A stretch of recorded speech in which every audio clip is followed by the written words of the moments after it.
Ayon sa International Labor Organization, ang Pilipinas ay mayroong 600 trade unions na naglalayong protektahan at isulong ang interes at karapatan ng mga manggagawang Pilipino. Sa kasalukuyan, ang kilusang Mayo 1 o KMU ay ang pinakamalaking unyon sa bansa. Ito ay pinamumunahan ni Elmer Labog o mas kinikilala bilang Kabong.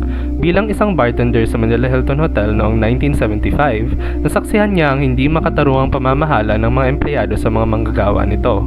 Sabi nga ni Kabong, "These workers built this hotel with their bare hands. They are the reason you have a job." Sa kasagsagan ng martial law, nagsilbing boses si Kabong ng mga manggagawang nananawagan para sa pagtaas ng sweldo, pagbaba ng mga bilihin, pagkakaroon ng angkop at ligtas na workplace conditions at higit sa lahat, pagkakaroon ng representasyon sa gobyerno.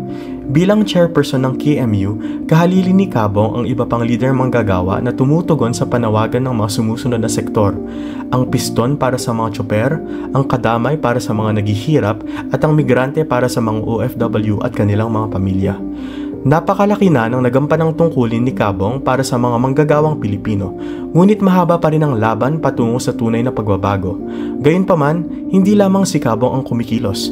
Sa kabila ng napakaraming balakid, patuloy pa rin ang laban ng iba't ibang trade unions sa Pilipinas. Ikaw, kailan ka titindig?